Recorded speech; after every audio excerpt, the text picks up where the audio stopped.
माऊली महावैष्णव श्रीमंत श्री ज्ञानेश्वर भगवान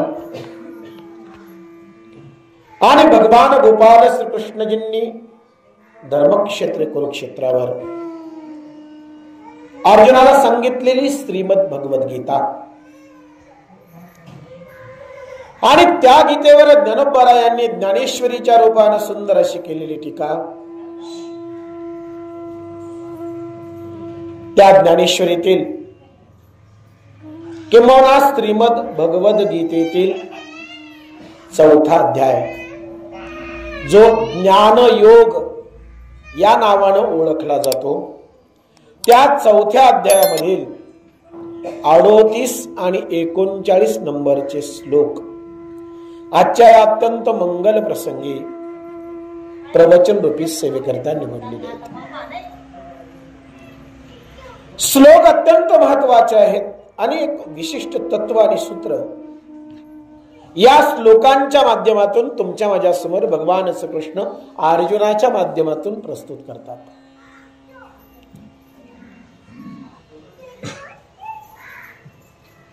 गीतेचा विचार जर केला तर सगळेच श्लोक मानवी जीवनाला उत्क्रांतीकडं, उन्नतीकडं, उत्कर्षाकडं घेऊन जाणारी वेगवेगळी सूत्र आहेत. सगळेच श्लोक जीवाला शिवाशी जोडणारा दुवा आहे. प्रत्येक श्लोक एक आचरण पद्धती आहे. प्रत्येक श्लोक आणि या प्रत्येक श्लोकामधून विशिष्ट आदर्शवत उच्चतम अशी जीवन मूल्य बाहेर पडतात. त्यातल्या एका जरी जीवन मूल्याचा स्वीकार तुम्ही आम्ही तुमच्या माझ्या जीवनामध्ये जर केलात तर जीवन उत्कर्षाची, आदर्शतेची परिसीमा गाठतं. हे नवल नाही. गीतेनं ज्याच्या जीवनामध्ये प्रवेश केला, ज्ञानेश्वरीनं ज्याच्या जीवनामध्ये प्रवेश केला, महाराज तो ज्ञानोबारायांच्या पायाजवळ स्थिरावला. तो सुखाकडे वाटचाल करू लागला. त्याच्या जीवनामध्ये आदर्शता, सुख, संपन्नता, समाधान या गोष्टींचं आगमन सहजच व्हायला लागलं. गीतेचा आश्रय आणि गीतेचं आचरण, ज्ञानेश्वरीचं आचरण ही फार महत्वाची अध्यात्मातली बाब आहे. केवळ वाचणं एवढंच अपेक्षित नाहीये. दुर्दैव असं आहे की महाराष्ट्रीयन माणसाच्या घरांमध्ये आणि त्याच्यापेक्षा मोठं दुर्दैव अहिल्यानगर जिल्ह्यातील माणसांच्या घरामध्ये ज्ञानेश्वरी नाही. याच्यापेक्षा मोठी शोकांतिका कुठलीच नसावी. हे मी का सांगतोय? ज्ञानोबारायांच्या जीवनामध्ये सर्वोत्कृष्ट त्यांच्या जीवनातील अत्यंत उत्तमातलं उत्तम कर्म कार्य जर कोणतं असेल तर ती ज्ञानेश्वरीची निर्मिती आहे. बर का? ज्ञानोबा सर्वोत्कृष्ट आहेतच, परंतु त्यातही ज्याच्यामुळे सर्वोत्कृष्टता लाभली ते सर्वोत्कृष्ट कार्य ज्ञानोबारायांच्या जीवनातलं अलौकिक दैदिप्यमान कार्य जर कोणतं असेल तर ती ज्ञानेश्वरीची निर्मिती आहे. माणसं म्हणतात अलंकापुरीला ज्ञानोबारायांचं चरित्र घडलं. आळंदीमध्ये ज्ञानोबा राहिले, वाढले, खेळले, भक्ती त्यांची तिथंच फुलली. आणि ज्ञानोबाराया पुणे जिल्ह्यातले अभिमानानं माणसं म्हणतात, म्हटलंही पाहिजे, हरकत नाही. जरी त्यांचं चरित्र पुणे जिल्ह्यामध्ये घडलं, जरी त्यांचं जीवन पुणे जिल्ह्यामध्ये व्यतीत झालं, बरंच सर्वच नाही. अभिमानानं पुणेकर मंडळी म्हणतात ज्ञानोबाराय आमच्या मातीत झाले. हो, अभिमानाची गोष्ट आहेच. ज्ञानोबा आमच्या मातीत झाले, तुकोबा आमच्या मातीत झाले. वारकरी संप्रदायाचा पाया आमच्या मातीत रचला गेला आणि वारकरी संप्रदायाचा कळस सुद्धा आमच्याच मातीत घडला आणि आमच्याच मातीत वाढला. अभिमानानं बोलतात ते, बोलनात का? बर का, नशीबवान आहेत ते. पण एक सांगू, ज्या ज्ञानेश्वरीमुळे ज्ञानोबाराया संपूर्ण विश्वाला ज्ञात झाले आणि ज्या ज्ञानेश्वरीच्या रूपानं ते आजही प्रत्यक्ष उपलब्ध आहेत, ते ज्ञानेश्वरी सारखं महान कार्य हे अहिल्यानगर जिल्ह्याच्या मातीत घडलंय, हे आम्ही विसरता कामा नये. जरी ज्ञानेश्वरी ज्ञानोबाराया पुणे जिल्ह्यातले जर का अभिमानानं ते सांगत असले तरी आम्ही अभिमानानं छातीला हात लावून सांगितलं पाहिजे की जरी ज्ञानोबारायांचं चरित्र तुमच्या जीवनात तुमच्या मातीमध्ये घडलं असलं तरी देखील त्यांच्या चरित्रातलं त्यांच्या जीवनातलं सर्वोत्कृष्ट कार्य आमच्या मातीत निर्माण झालंय आणि ती माती अहिल्यानगर जिल्ह्याची माती आहे, ती आमची माती आहे. ज्या मातीत ज्ञानेश्वरी निर्माण झाली त्याच मातीत आमचा जन्म झाला. आम्ही किती नशीबवान आणि भाग्यवान आहोत. अरे त्या ज्ञानेश्वरीनं संपूर्ण जगासाठी मोक्षाची कवाड खुली केली, संपूर्ण जगाला मोक्ष दाखवला. तुमच्या माझ्यासारख्या सर्वसामान्य संसारी जीवांसाठी मोक्षाची कवाड ज्या ज्ञानेश्वरीनं खुली केली ती ज्ञानेश्वरी आमच्या मातीतली आहे, आमच्या नेवाशाची, नेवाशाला ती सांगितली गेली, लिहिली गेली. आम्ही त्या मातीतली माणसं आहोत. मग ज्या मातीत ज्ञानेश्वरी घडली त्या मातीत जन्माला येणाऱ्या माणसांच्या घरामध्ये ज्ञानेश्वरी नसावी याच्यापेक्षा मोठी शोकांतिका काय असेल? खरंय ना? आमच्या घरामध्ये ती असलीच पाहिजे. बरं, असावी इथपर्यंत बरोबर आहे, पण ती गाठ मारून देवघरात ठेवावी का? ती गाठ मारून कपाटात ठेवावी का? एक सांगू का, ग्रंथांना गाठी मारूच नाहीत बर का. गाठ मारली का तिथं गाठ बसलीच म्हणून समजायचं. आम्हाला तर आमच्या जीवनातल्या गाठी सोडवायच्या आहेत. लई गुंता वाढवून ठेवलाय आम्ही, खूप गाठी मारल्यात. रोज एखादी गाठ निर्माण होते आमच्या जीवनात. या सगळ्या गाठी सोडवणारा एकच ग्रंथ आहे ती म्हणजे ज्ञानेश्वरी. तुमच्या माझ्या जीवनामधलं कोणतंही दुःख असू द्या, तुमच्या माझ्या जीवनामधली कोणतीही समस्या असू द्या, तुमच्या माझ्या जीवनामध्ये कोणताही प्रश्न असू द्या, तुमच्या माझ्या जीवनामध्ये कोणतंही संकट असू द्या, आदिदैविक, आध्यात्मिक, आदिभौतिक प्रत्येक समस्येचं निराकरण करण्याचं सामर्थ्य जर कोणत्या ग्रंथात असेल तर ते ज्ञानेश्वरी. असा एकही प्रश्न नाही आणि अशी एकही समस्या नाही ज्याची उकल ज्ञानेश्वरी भगवद्गीता करत नाही. म्हणून गाठी मारून ठेवू नका बर का. गाठी सोडा. ती जुने झालेली केसरी रंगाची फडकी आता बाजूला करा, ती उचका, उघडा. ते केवळ ग्रंथ नाही, तो अलंकार आहे. अलंकार महाराष्ट्राच्या मातीचा, महाराष्ट्रीयन मातीचा अलंकार आहे आणि तो मला वाटतं इतर सर्व सोन्यांच्या अलंकारापेक्षा दैदिप्यमान आणि श्रेष्ठ आहे. गीता अलंकार, नाम ज्ञानेश्वरी, गीतेचा अलंकार आहे. तो अलंकार तो उघडला पाहिजे, तो उचकला गेला पाहिजे, तो निहाळला पाहिजे, तो वाचला पाहिजे आणि तो अनुभवलाही पाहिजे. आम्हीच नाही तर आमच्या घरातल्या प्रत्येकाने अनुभवला पाहिजे आणि आमच्या घरामध्ये जी लहान लहान लेकरं आहेत ना त्यांच्या पुढे तो ठेवला गेला पाहिजे. सकाळी उठल्यानंतर आपल्या बाळाला बसवा जरा. दुसरीला असू द्या, तिसरीला असू द्या, चौथीला असू द्या, 12वीला असू द्या, ग्रॅज्युएशनला असू द्या, पण त्याला बसवा, त्याच्या समोर ज्ञानेश्वरी ठेवा आणि त्याला सांगा, बाळा ज्ञानोबा माऊलींनी लिहिलेला अलंकार आहे.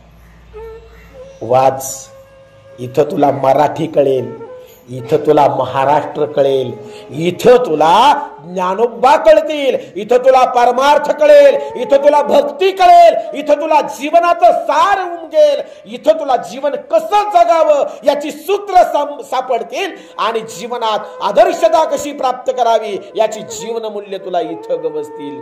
इथं शोध लावा, त्याला शोधायला. आदर्शवत समाज निर्माण व्हावा असं जर वाटत असेल ना, तर ज्ञानेश्वरीच्या तुकोबारायांच्या गाथ्यांच्या विचाराशिवाय दुसरा पर्याय आता शिल्लक राहिलेला नाही. समाजामध्ये जे घडतंय, समाजामध्ये तुम्ही आम्ही जे अनुभवतोय, समाजामध्ये तुमच्या माझ्या निदर्शनाला जे येत आहे आणि समाजामध्ये ज्या विकृती निर्माण होत आहेत, ते जर थांबवायचं असेल तर आम्हाला ज्ञानेश्वरी ज्ञानोबा तुकोबांच्या विचारांशिवाय पर्याय नाहीये, कुठंच नाही. तिकडं आम्ही आता गेलं पाहिजे, तिकडं आमची वाटचाल असली पाहिजे, तरच तरले जाऊ, अन्यथा सगळं बुडत्याचे पाय डोहाकडच आहेत. जे घडतंय ते आम्हाला तारणारं घडत नाही.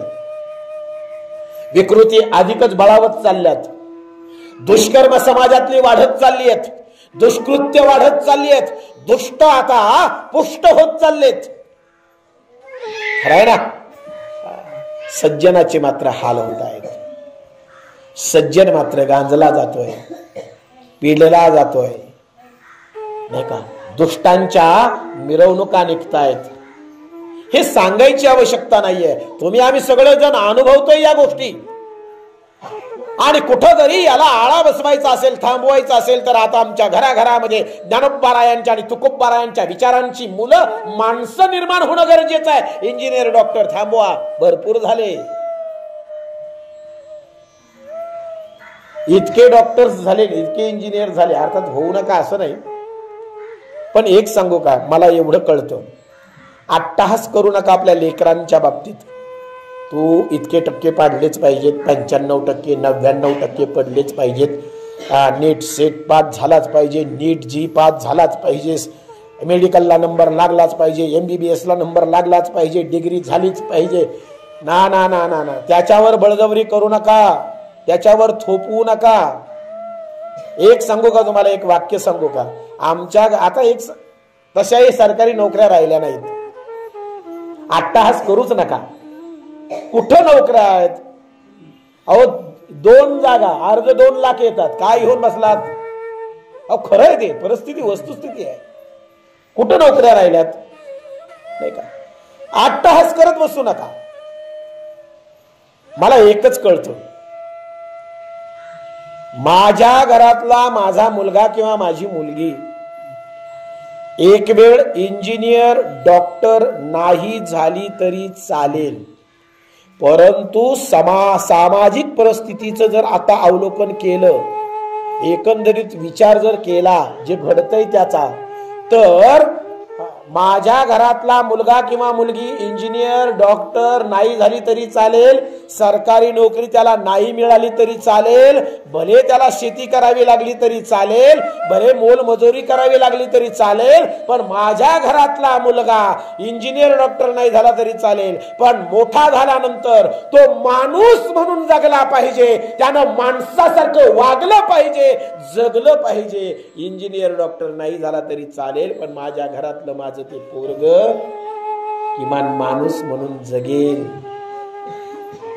कारण आज समाजाला डॉक्टर, इंजिनियर्स पेक्षा माणसांची गरज आहे. खरंय ना, माणसं पाहिजे. तो माणसं आता सहज म्हणतील, अहो म्हणाले दिसताय ते सगळी माणसंच आहेत की. मी माणूस, तुम्ही माणूस, सगळी माणसंच आहेत. एक सांगू का तुम्हाला, माणसं दिसायला बरीच झाली, दिसतात. लोकसंख्या इतकी वाढली आहे, 7-7.5 अब्ज तर जगाची लोकसंख्या झाली. भारत गेला 150 कोटी पर्यंत. आता जनगणना झाल्यावर लक्षात येईल, नाही का. कदाचित चीन मागं पडला असेल. एवढी लोकसंख्या आता, माणसं वाढलीत असं नाही, संख्येनं वाढली बरं का, संख्येनं वाढली. पण एक सांगू का, माणसांच्या घोळक्यात, माणसांच्या समुदायात आम्हाला माणूस शोधावा लागतो, ही सगळ्यात मोठी शोकांतिका. माणसांचे घोळकेच्या घोळके आहेत, पण या घोळक्यामध्ये नेमका माणूस कोण याचा शोध घ्यावा लागतो, हीच तर शोकांतिका. दिसायला माणसं आहेत, पण माझं असं मत आहे, माणूस दिसण्यापेक्षा माणूस असणं महत्वाचं आहे. केवळ दिसायला माणूस नको, माणूस तो असला पाहिजे, आतून तो माणूस असला पाहिजे. आणि एक सांगू, हा माणूस जर उभा करायचा असेल, हा माणूस जर जागवायचा असेल, हा माणसातला माणूस जर बाहेर काढायचा असेल, तर तुकोबा आणि ज्ञानोबांच्या विचाराशिवाय पर्याय नाही, ज्ञानेश्वरी शिवाय पर्याय नाही, तुकोबांच्या गाथ्याशिवाय पर्याय नाही. म्हणून माझा आग्रह आहे, आजच संकल्प करायचा मला आषाढी एकादशीच्या निमित्तानं, की बस उद्यापासून माझ्या लेकराच्या समोर मी ज्ञानेश्वरी ठेवणार.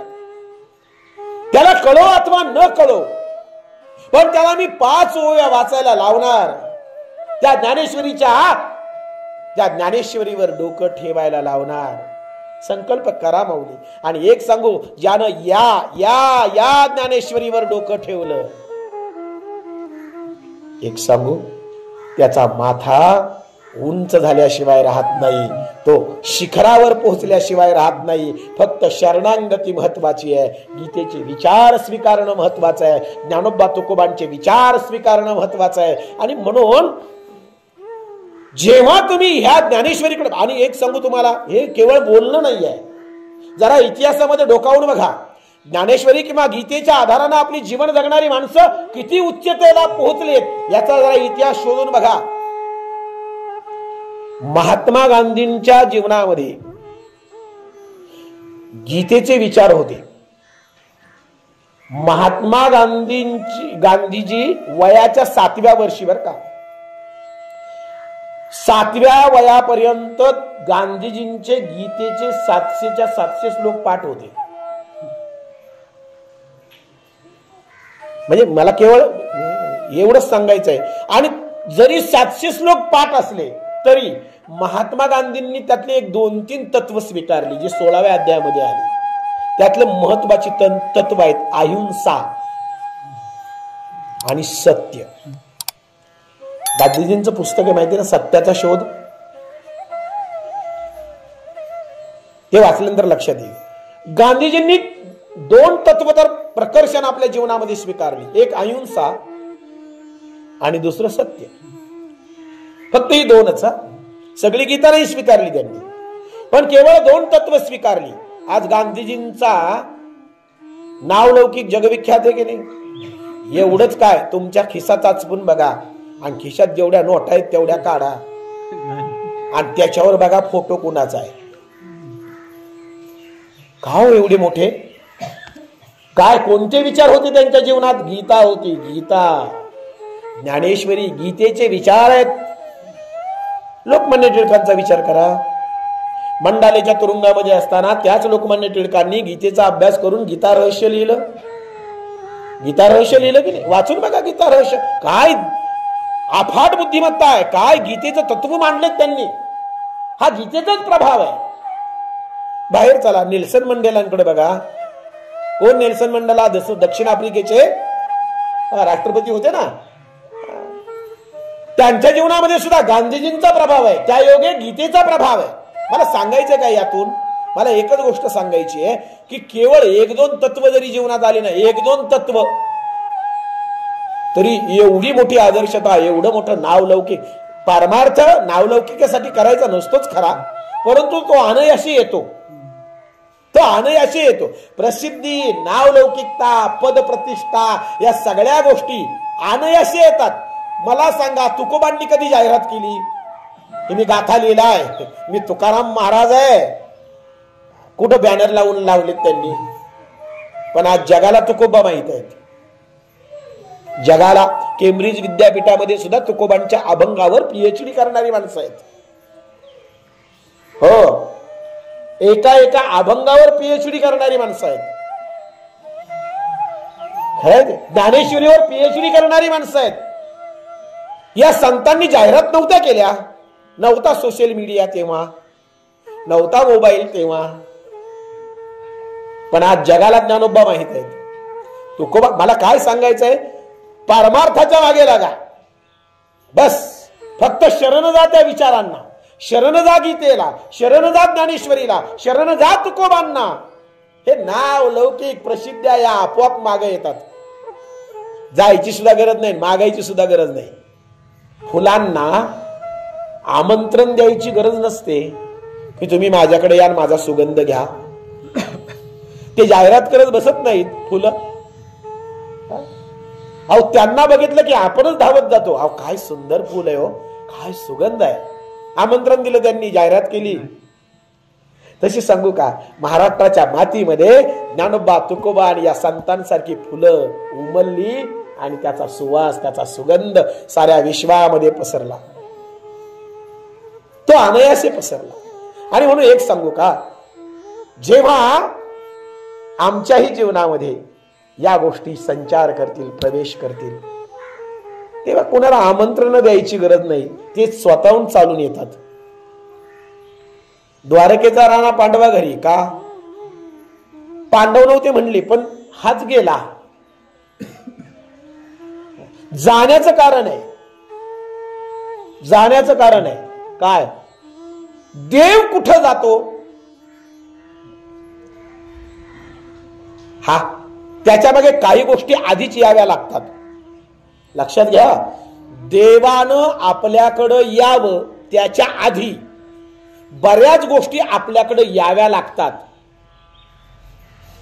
पांडवांकडे देव गेला का गेला? काय होतं पांडवांकडं? बरं, केव्हा गेला? ते वनवासात होते तेव्हा. काय होतं ते वनवासात असताना? ना राजसत्ता होती, ना संपत्ती होती, ना ऐश्वर्य होतं, काहीच नव्हतं. अंगावरच्या वस्त्रानिशी ते वनवासाला निघाले. बस अंगावरची वस्त्र.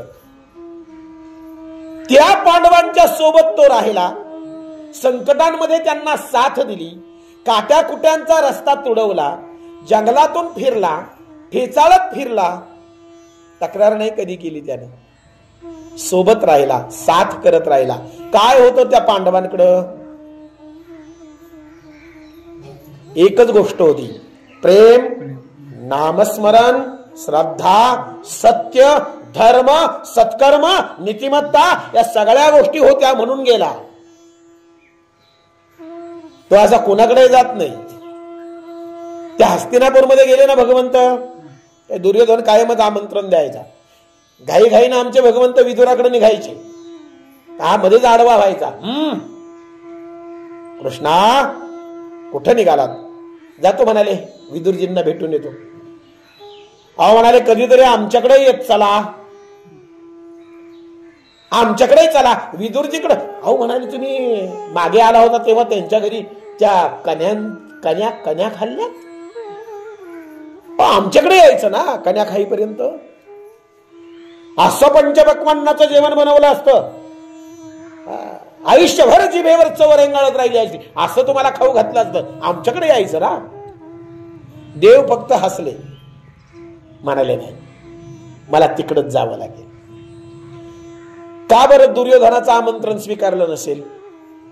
विदुराकडे जाऊन कन्या खाल्ल्या, त्या अर्ध्या कच्च्या शिजलेल्या. केळाच्या साली खाल्ल्या. विदुरजींना भान राहिलं नाही, विदुरजींना त्यांच्या पत्नीला.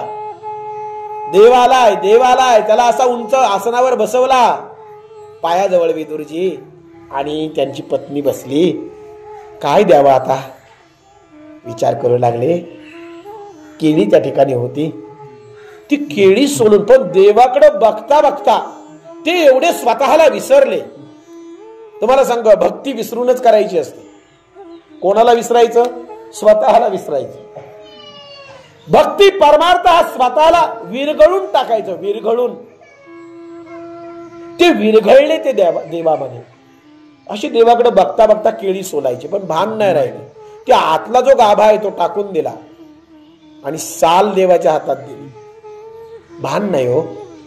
देवानं बघितलं, हसले फक्त आणि केळाच्या साली खाल्ल्या. खाल्ल्या ना. शबरीची बोरं कशी खाल्ली माहिती आहे सगळ्यांना. या दृष्टांतांना मी का सांगतोय? स्वतः विरघळल्याशिवाय परमार्थ होत नाही. आपलं अस्तित्व संपून टाकायचं. आपलं अस्तित्वच शिल्लक नाही राहिलं पाहिजे. मी आणि माझं हे सगळं त्याच्या पायावर समर्पित झाल्याशिवाय परमार्थ सिद्धीला जात नाही, भक्ती सिद्धीला जात नाही. हे लक्षात घ्या. विरघळलंच पाहिजे, विरघळावंच लागतं, एकरूप व्हावंच लागतं. एकरूपतेशिवाय भक्ती नाही, एकरूपतेशिवाय परमार्थ नाही. संत काय झाले? एकरूपच झाले ना. कुठं त्यांचं अस्तित्व आहे? ते म्हणतात देव पाहावयासी गेलो, देवची झालो. कुठं शिल्लक राहिलो? देव माझा मी देवाचा, है की नाही? मग त्याचं झाल्याशिवाय तो आपला होत नाही. आधी आपण त्याचं व्हावं. जेव्हा मीच मालक आहे असं जेव्हा आपण समजतो ना, तेव्हा तो मालक लांब होतो. जो खरा मालक आहे तो म्हणतो हा मालकी सांगतोय ना, मग सांभाळू द्या याला. आणि मला वाटत नाही आपण तितके सक्षम आहोत सांभाळायला, नाही का? आणि म्हणून समर्पित होणं फार महत्वाचं आहे. कन्या खाल्ल्या, नाही गेले दुर्योधनाकडे. का गेले नाहीत? त्यांना माहित आहे याचं जर मी अन्न खाईल तर उद्या कदाचित मला ज्या कार्यासाठी मी आलो, यदा यदा हि धर्मस्य, ते कार्य संपन्न करताना बाधा येऊ शकते. का? आपल्याकडे म्हणे की नाही मराठीमध्ये, ज्याची खावी पोळी त्याची वाजवावी टाळी. आता मला एक सांगा, भीष्माचार्य धर्मात्मा नव्हते का? त्यांना धर्म कळत नव्हता का? त्यांना सत्कर्म कळत नव्हती का? त्यांना नीती कळत नव्हती का? भीष्माचार्यांना, द्रोणाचार्यांना कळत होती ना.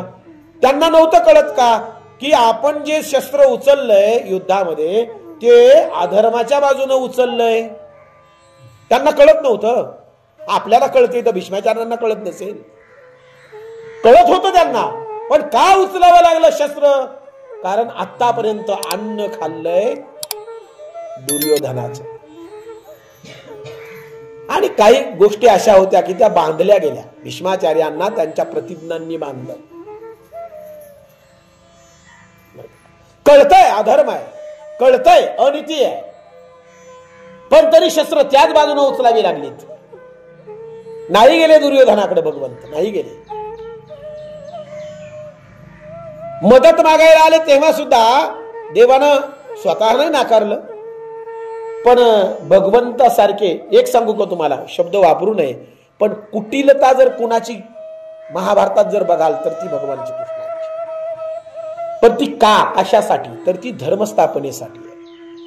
आम्हाला काही काही अर्धवट शिकवलं गेलं. अहिंसा परमो धर्म सांगितला, पण धर्म हिंसा तथैवच हा पुढचा भाग नाही सांगितला. आम्हाला फक्त अहिंसा परमो धर्म एवढं सांगितलं, म्हणजे अहिंसा हाच आपला धर्म आहे हे जरी सांगितलं असलं तरी धर्म हिंसा तथैवच, म्हणजे धर्मासाठी केलेली हिंसा सुद्धा अहिंसाच आहे. हा पुढचा भाग आहे त्या श्लोकाचा. तसं आम्हाला बरंच काही अर्धवटच सांगितलं आणि आम्ही अर्धवटच घेऊन काही गोष्टी जीवनामध्ये स्वीकारल्या. देवानं कुटिलता केली, रणांगणातून सुद्धा पळाला लागला. एकदा तर पळाला गेले, मग त्याला रणछोड सुद्धा म्हणतात. हा, रणछोड देवाला म्हणतात ना. रणांगणातून पळाला म्हणजे वेळ प्रसंगी देवानं सुद्धा पाठ दाखवली रणांगणात. पण ती का, कशासाठी, त्याचा उद्देश काय, ह्या गोष्टी फार महत्वाच्या आहेत. नाही स्वीकारलं तिथं देवानं सांगितलं, हे बघा अर्जुना, तू मदत मागायला आलायस, दुर्योधना तू आलायस. आता खरं सांगू का, दुर्योधनही माझाच, तसा नव्हता माझा, पण म्हणावं लागतं दुर्योधनही माझाच आणि अर्जुनही माझाच. आता मी कुणाची बाजू घ्यावी सांगा बरं? तुम्ही एक काम करा, मला आता प्रश्न, माझ्या पुढे 100 प्रश्न आहे, काय करावं मला काही कळेना. तुम्ही एक काम करा, एक मला घ्या किंवा यादविषयीना घ्या. हा, पण माझा असं आहे, मला जर घ्याल तर माझा असं आहे, मी शस्त्र उचलणार नाही, मी फक्त सारथ्याचं काम करेन, घोडे हाकण्याचं काम करेन. दुर्योधनानं बराच विचार केला, म्हणाले हे शस्त्रच उचलणार नाहीत हे जर लढणारच नाही तर याला घेऊन करू काय? आणि घोडे आखणाऱ्यांची माझ्याकडे कुठं कमी आहे? त्यानं लागलीच म्हणाला, मला तुझी गरज नाही देवा. तू जर लढणार नसशील, शस्त्र उचलणार, मला तुझी गरज नाही. एक सांगू का, जेव्हा आम्ही देव नाकारतो ना, समजायचा आमचा पराभव झाला. ज्या दिवशी दुर्योधनानं देव नाकारला, ज्या दिवशी दुर्योधन भगवान श्रीकृष्णांना म्हणाला की देवा मला तुझी गरज नाही, त्याच दिवशी दुर्योधनाचा पराभव निश्चित झाला. त्याच दिवशी या देवी सेना घेतली. काय घडलं? हे 100 होते, ते 5च होते. काय घडलं? शेवटी एक सांगू का, यत्र योगेश्वर कृष्ण यत्र पार्थो धनुर्धरा तत्र स्त्री विजयो. शंभू तेथे अंबिका, चंद्र तेथे चंद्रिका, शंभू तेथे अंबिका. संत तेथे विवेकासने किती, दया तेथे धर्मू, धर्मू तेथे सुखागमू, सुखी पुरुषोत्तमू हाती जैसा. जिकडे अर्जुन आहे, जिकडे भगवंत आहे, तिकडेच विजय. सांगायचं तात्पर्य काय? का तो अर्जुनाकडे आला? का सारथ्य केलं? का पांडवांकडे राहिला? त्याच्या मागे पांडवांकडे असलेला धर्म, पांडवांकडे असलेली नीतिमत्ता, पांडवांकडे असलेली सत्कर्म, पांडवांकडची पुण्याई, पांडवांकडचं नामस्मरण, पांडवांची श्रद्धा आणि भक्ती, पांडवांचा परमार्थ हे कारणीभूत आहे. म्हणून एक लक्षात घ्या, देवानं आमच्याकडे यावं याच्यासाठी त्याला तुमच्या माझ्या नैवेद्याची, अगरबत्त्यांची, नारळाची, दुधाची आवश्यकता नाही. माणसं म्हणतात आज मी त्याला 5 नारळ फोडले, आता त्यानं माझं काम केलंच पाहिजे. काय 5 नारळ? एक सांगू का, हे जगामध्ये जेवढी नारळाची झाडं आहेत ना ती त्यांनीच उगवली आहेत. आणि त्याला लय नारळ खावेसे वाटले तर 4-2 झाडं उगवीन तो आणि खाईन. त्याला कमी नाही नारळांची. आपल्या नारळावर थोडाच बसलाय तो. माणसं काय भूमिकेतून परमार्थ करतात. दूध कोणी निर्माण केले? त्यानंच निर्माण केले की. गहू कोणी निर्माण केलेत? त्यानंच निर्माण केलेत. मग त्याला लईच वाटलं पुरणपोळी खावी, मग लक्ष्मी मैया बसल्यात पायाजवळ, सांगतील की लक्ष्मी आजच्या दिवस पायचं राहू द्या, जरा माझ्यासाठी पुरणपोळी करा. आपल्या आईनं किंवा आपल्या बहिणीनं, आपल्या पत्नीनं केलेली पुरणपोळी जर एवढी गोड आणि चवदार लागत असेल तर लक्ष्मीच्या हातची पुरणपोळी कशी असेल? त्याला वाटलं तर खाईल की करून, त्याला थोडीच आपली पुरणपोळीची आवश्यकता आहे. बरं आपले नैवेद्य फार अवघड.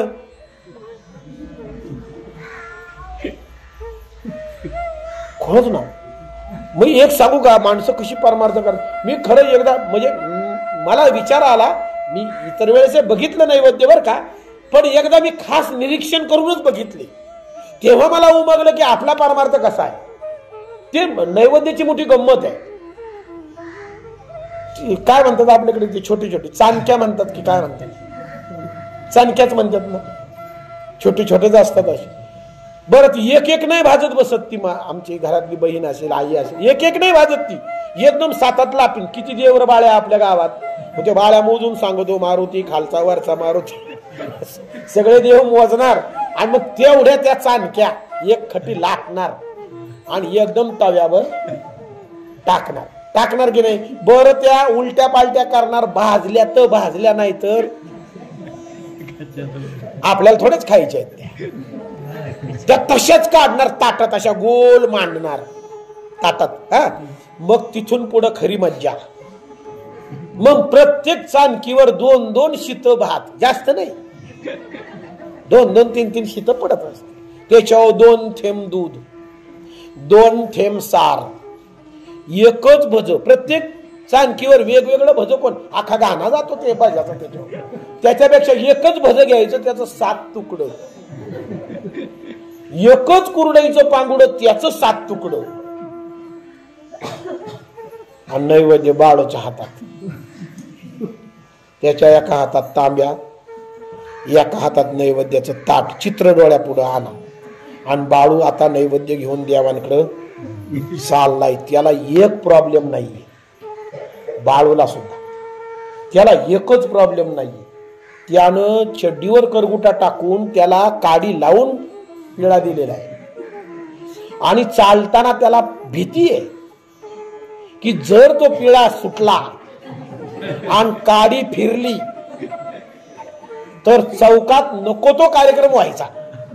म्हणून तो बरं त्याचे दोन्ही हात गुंतलेले आहेत. एका हातात पाण्याचा तांब्या, दुसऱ्या हातात नैवेद्याचं ताट. आणि त्याला भीती कसली आहे? पिळा सुटायची.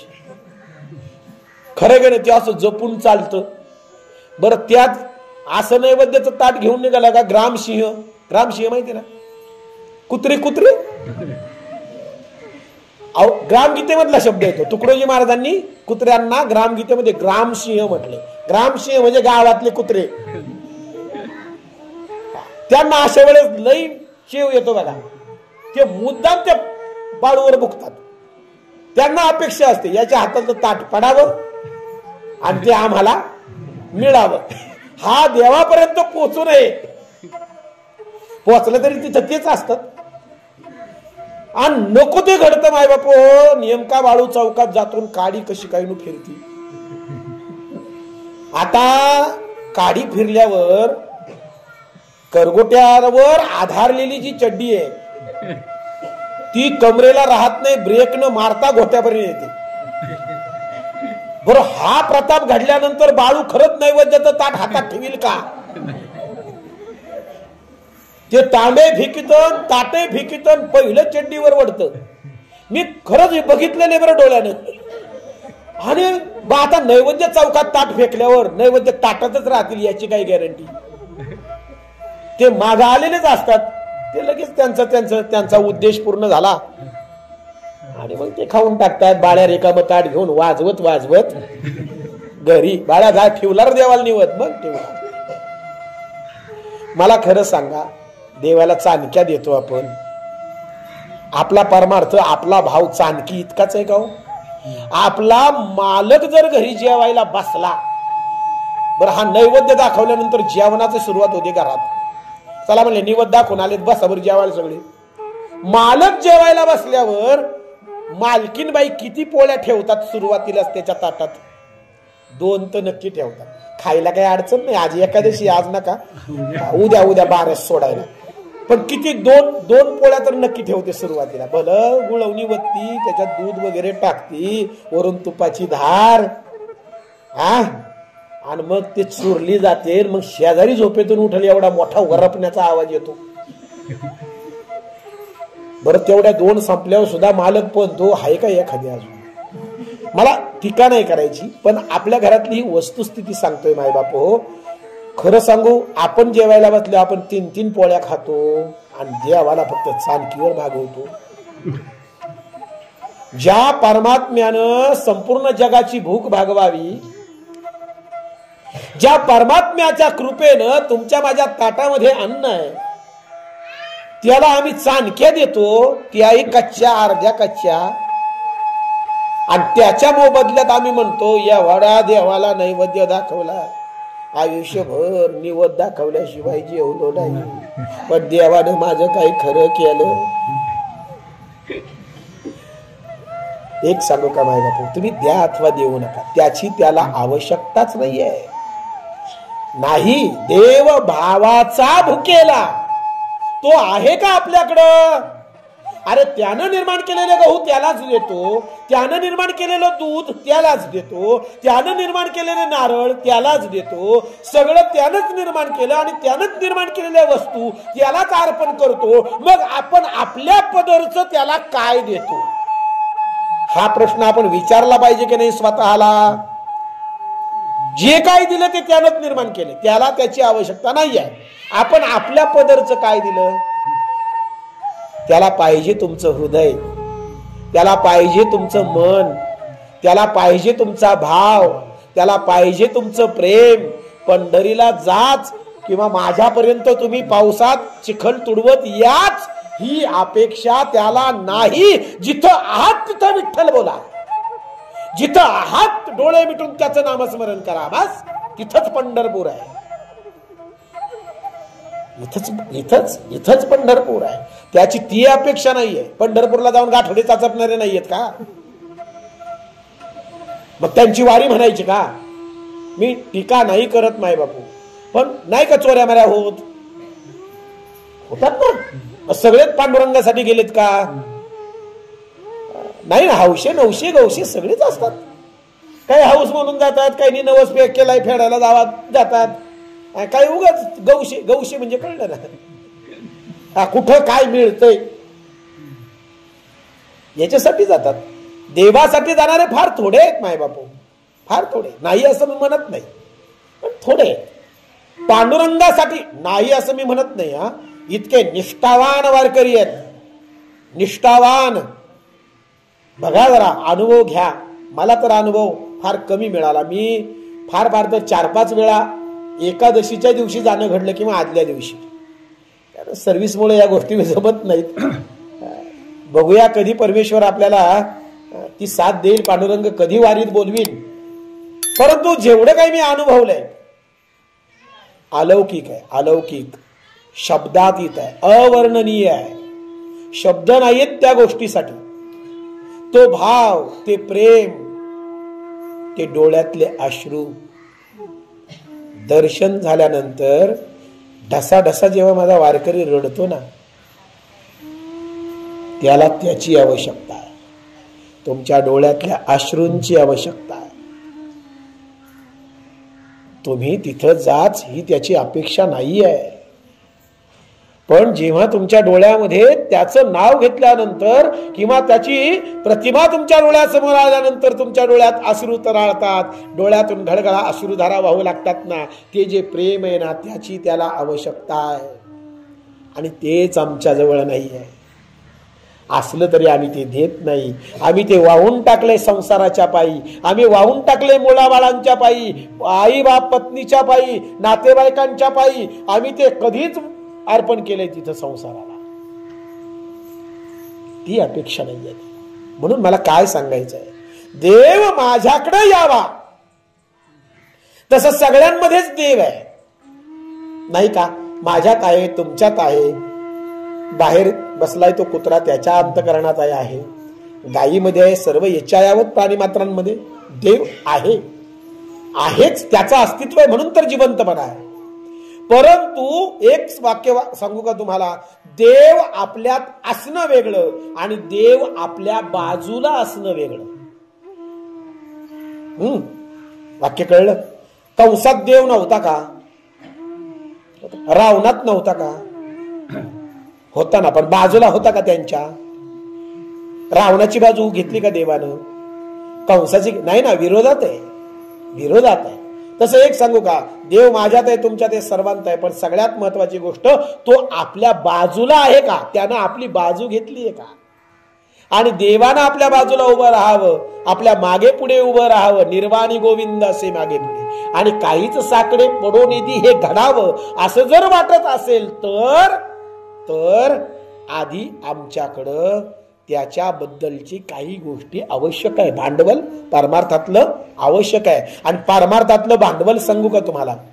प्रेम, श्रद्धा, हे परमार्थातलं भांडवल आहे. याच्या व्यतिरिक्त परमार्थात काहीच लागत नाही. तुमचं काय मत आहे? प्रेमाशिवाय परमार्थात दुसरी कशाची आवश्यकताच नाही आहे. एक हृदय असेल, मन असेल, प्रेम असेल, श्रद्धा असेल, बस. याच्या पलीकडे परमार्थात कुठली आवश्यकता नाही. माझा मुद्दा कळतोय तुम्हाला? आणि म्हणून महत्वाची गोष्ट या ठिकाणी, माझ्याकडं ती नीतिमत्ता आहे का? तो धर्म आहे का?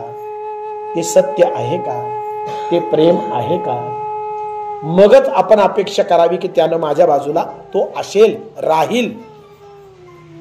बरोबर? स्वच्छता आहे का? शुद्धता आहे का? खरे की नाही? मंदिर आपण बघा, आता आज दिंडी काढली की नाही आपण, हा, मग रस्ता स्वच्छ होता की नाही? काही आमच्या आईंनी बहिणींनी रस्त्यावर सारून घेतला असेल, रांगोळी काढली असेल. का? इथून माझा देव जाणार आहे. इथून माझा इतर वेळेस सारवता काय रस्ता? इतर वेळेस रस्त्यावर रांगोळी काढतात का? नाही काढत. पण आज काढली का? नाही म्हणाले, माझा देव जाणार आहे. मग स्वच्छता हवी, पवित्रता हवी. तसं एक सांगू का, आपल्याही अंतकरणात किंवा आपल्याही जवळ देव राहावा याच्यासाठी आधी आपली स्वच्छता फार महत्वाची आहे. आणि शरीराच्या स्वच्छतेपेक्षा अंतकरणाची स्वच्छता फार महत्वाची आहे. शुद्धता फार महत्वाची आहे. परमार्थ हा शुद्ध भावनेनं करावा. भावे गावे गीत शुद्ध करोनिया, मग तुझं व्हावा आहे देव, तरी हा सुलभ उपाय. शुद्धता फार महत्वाची आहे. कपट नको, निष्कपट पाहिजे. द्वेष नको, अहंभाव नको, अभिमान नको, तिरस्कार नको. शुद्धता हवी. फक्त प्रेम हवं त्या परमात्म्याविषयी, त्या विठुरायाविषयी, त्या भगवंताविषयी. आणि ते असेल ना की परमार्थ सिद्धीला जातो. हेच भांडवल आहे. मग प्रेम पाहिजे, श्रद्धा पाहिजे. या सगळ्या गोष्टी तर परमार्थात आवश्यक आहेच. पण त्याच्याही पुढे जाऊन भगवंत म्हणतायत की एवढीच साधनं नाहीत. माझ्या प्राप्तव्यासाठी ज्याच्या त्याच्या अधिकारानुसार साधनाची अवलंबता असावी. बर का? योग्याने योग स्वीकारावा. ज्ञानानं ज्ञानाच्या माध्यमातून परमेश्वर प्राप्तीचा प्रयत्न. दोन मार्ग महत्वाचे सांगितले बर का. एक ज्ञान मार्ग आणि दुसरा कर्म मार्ग किंवा कर्मयोग. तर कर्म म्हणजे आपली सत्कर्म असतील किंवा आपल्या कर्मांच्या माध्यमातून त्याच्यापर्यंत जाता येतो. या अध्यायामध्ये ज्ञानयोग सांगताना भगवंत म्हणतायत, ज्ञानयोगाच्या बाबतीत असं सांगितलं, ज्ञान फार महत्वाचं आहे. एखाद्या गोष्टीबद्दल ज्ञान असेल तरच त्याच्याकडे आपण जाऊ शकतो. चला, अमुक गावाला मला जायचंय, पण आधी मला त्या गावाला कसं जायचं, कोणती साधनं उपलब्ध आहे, कोणता मार्ग सोपा आहे, कोणता मार्ग जवळचा आहे, या सगळ्या गोष्टींचं ज्ञान असावं लागतं. मग आम्ही प्रयाण करावं, मग आम्ही त्या गावाला जावं. तसं भक्ती परमार्थ करत असताना किंवा मला देवाचं व्हायचंय असं जेव्हा आम्ही ठरवतो ना, तेव्हा आधी त्याच्याबद्दलचं ज्ञान असावं. मी शब्द फार जपून वापरतोय, तुमच्या लक्षात येईल थोडस पुढे गेल्यानंतर. आता देवाविषयीचं ज्ञान खरं सांगू का, ज्ञान ही जाणण्याची किंवा मिळवण्याची गोष्ट नाही. बघा बरं का, मी ज्ञान या मुद्द्यावर बोलतोय, मी भाव भक्ती याच्यावर बोललो ना. आता मी महत्वाचं साधन पुढचं सांगितलंय ते ज्ञान. ज्ञानाबद्दल जर बोलायचं ठरलं तर ज्ञान ही जाणण्याची किंवा ज्ञान ही मिळवण्याची बाबच नाही. माणसं म्हणतात तो खूप ज्ञानी आहे, काय एखाद्याबद्दल वक्तव्य करतात. अहो म्हणाले काय सांगायचं, MA PhD झालाय बरं, तो खूप ज्ञानी आहे. ज्ञानी एक सांगू का, ज्ञान केवळ भगवंताविषयीच असू शकतं, इतर गोष्टींबद्दल ज्ञान नाही. Only information. कळतंय? ज्ञान आणि माहिती याच्यात फरक आहे. बघा बरं का, ज्ञान आणि माहिती याच्यात फरक आहे. Knowledge and information. नॉलेज वेगळं आणि इन्फॉर्मेशन वेगळं, ज्ञान वेगळं आणि माहिती वेगळी. माहितीला तुम्ही ज्ञान म्हणू शकत नाही. आता बघा, एखाद्याला अमेरिका या देशाबद्दल माहिती आहे, संपूर्णच माहिती आहे. अमेरिका या देशाबद्दल त्याला कोणताही प्रश्न विचारला तरी तो लगेच 0 मिनिटात उत्तर देतो. म्हणजे तो अमेरिका या देशाबद्दल त्याला माहिती आहे. पण थायलंड बद्दल त्याला नॉलेज नाही किंवा त्याला माहिती नाही. थायलंड बद्दल प्रश्न विचारल्यावर तो गप्प राहतो. रशियाबद्दल प्रश्न विचारल्यावर गप्प राहतो. का? फक्त त्याला अमेरिकेबद्दल माहिती आहे, पण म्हणून संपूर्ण जगाची नाही. अपूर्णता, एक लक्षात घ्या, माहितीत अपूर्णता असते. Information is always incomplete and knowledge is always complete. ज्ञान हे नेहमी कंप्लीट पूर्णत्वच देतं, पूर्णत्वाचा अनुभव देतं ते ज्ञान. आणि अपूर्ण असते ती माहिती. एखादा मेंदू तज्ञ आहे, निष्णात आहे, ब्रेन स्पेशालिस्ट निष्णात आहे, तो मेंदूच्या बद्दलची सगळी माहिती त्याला शस्त्रक्रिया देखील करतो. मेंदू अगदी डोक्यातून असं फोडून बाजूला करतो, ट्यूमर बाजूला करतो, पुन्हा तो मेंदू ठेवतो वगैरे, इथपर्यंत निष्णात आहे, सर्जन आहे. त्याला मेंदू बद्दल सगळंच ज्ञान आहे, पण त्याला हृदयाबद्दल विचारल्यावर तो गप्प राहतो. त्या ब्रेन स्पेशालिस्टकडे जर आपण हार्ट अटॅकची समस्या किंवा हार्ट संबंधी समस्या जर घेऊन गेलो तर तो आपल्याला सजेस्ट करतो की तुम्ही माझ्याकडे नाही, तुम्ही अमुक अमुक हार्ट स्पेशालिस्टकडे जा. बरोबर आहे ना? म्हणजे काय माहितीये का, त्याला मेंदू बद्दल माहिती आहे पण हृदयाबद्दल नाही. आणि एखाद्या हृदय तज्ञ माणसाला हृदयाबद्दल माहिती आहे पण त्याला पोटाचा साधा आजार बरा करता येत नाही, त्या थंडी तापावर उपचार करू शकत नाही, पण हृदयारोपण करतो. मला काय सांगायचंय माहितीये का, एखाद्या विषयात एखादा व्यक्ती तज्ञ असू शकतो, त्याला त्यातली सगळी माहिती असू शकते, म्हणजेच त्याला सगळंच माहिती आहे असं मात्र नाही. लक्षात येतंय तुमच्या? पण ज्ञान असं आहे की त्या ज्ञानाच्या ठिकाणी अपूर्णता काहीच नसते. ते नेहमी पूर्णत्वाचा अनुभव देतं ते ज्ञान, पूर्ण करतं ते ज्ञान. बरोबर आहे?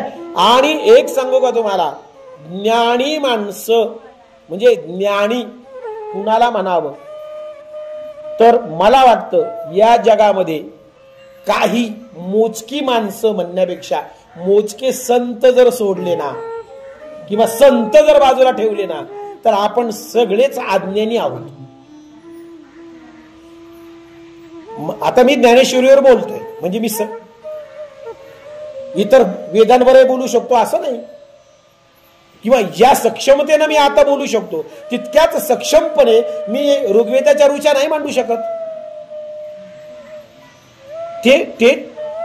ती गोष्ट माझ्याकडे नसेल, नाहीये.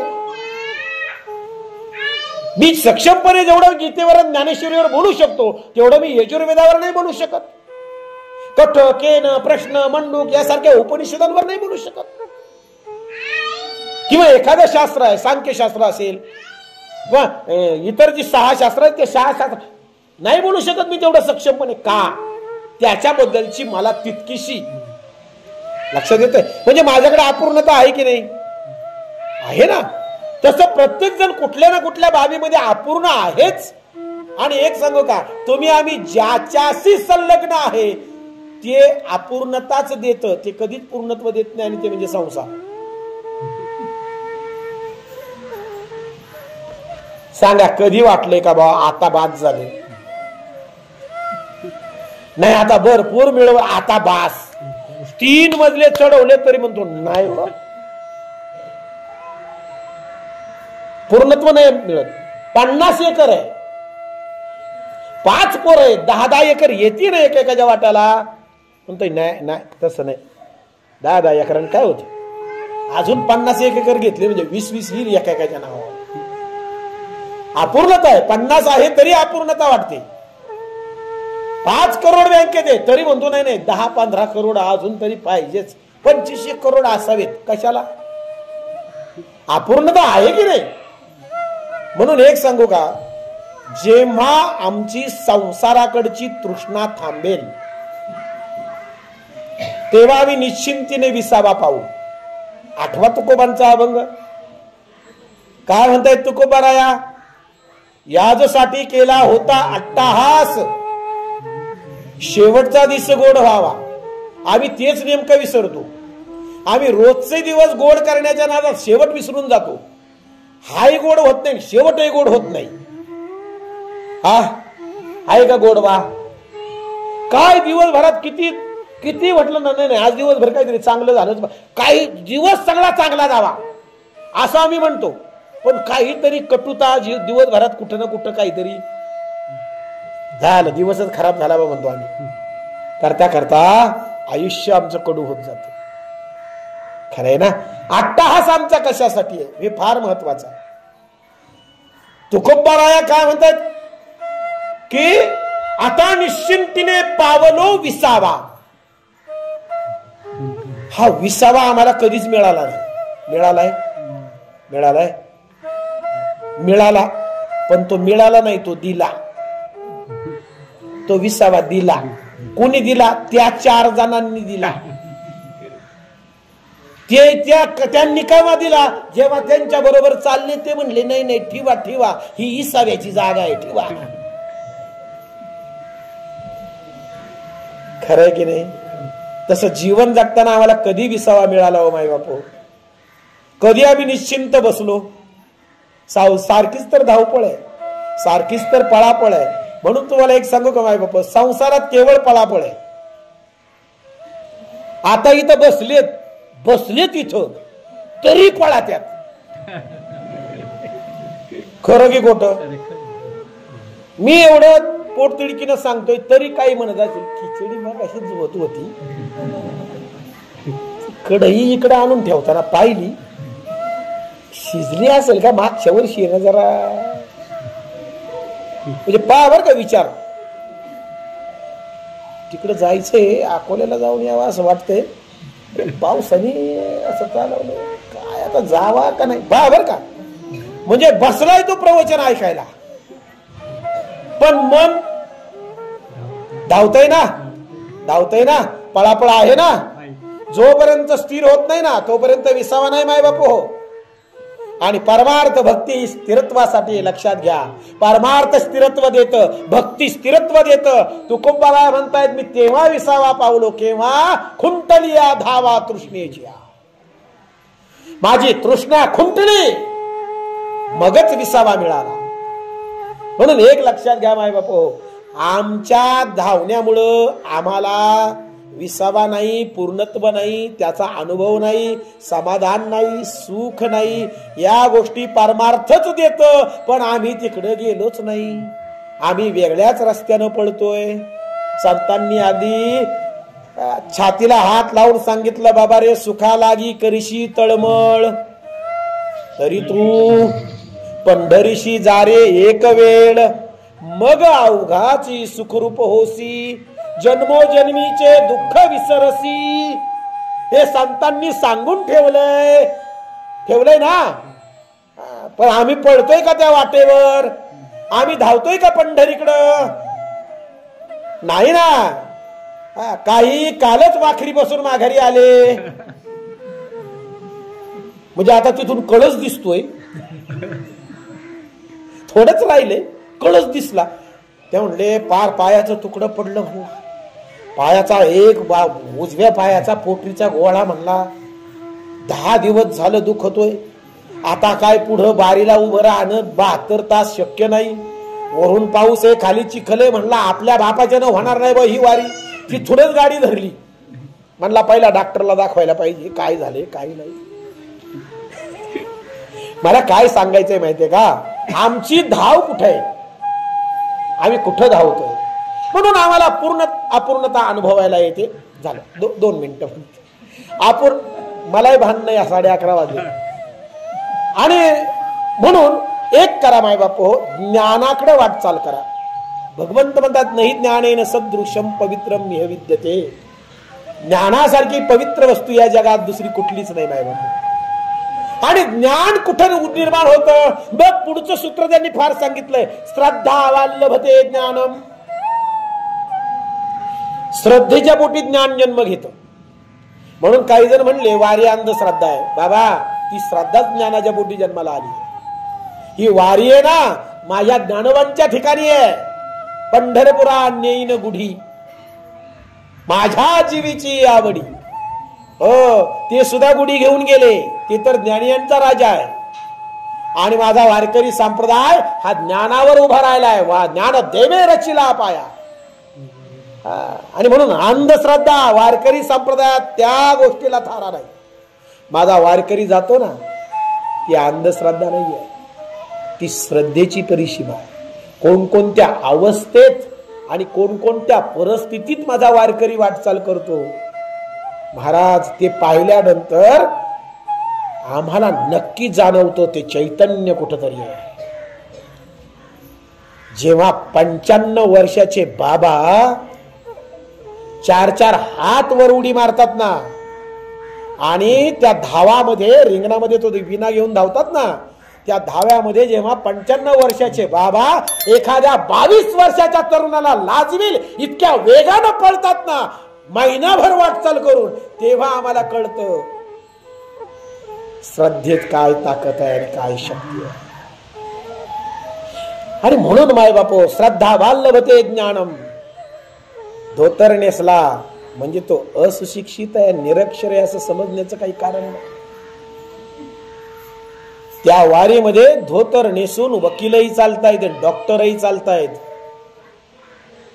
कपाळाला गंध लावून, धोतर सदरा घालून, टोपी घालून इंजिनियर चालतात, मंत्री चालतात.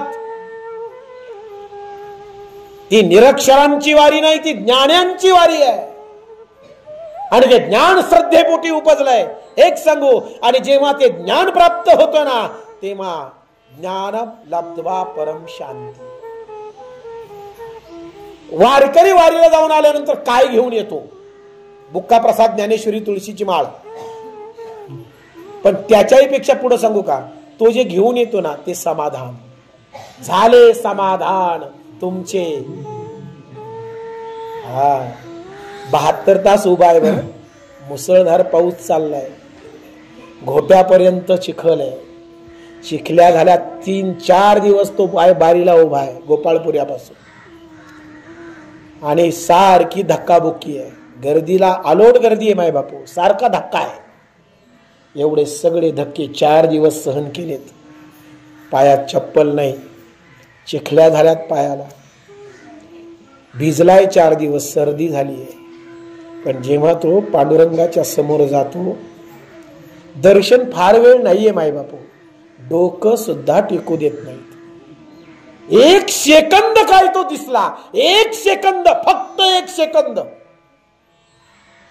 त्या 1 सेकंदाच्या दर्शनानं डोळे पाणावले माझ्या वारकऱ्याचे, चेहऱ्यावर हसू आलं आणि मनाला भाग गेला, हसीन गेला.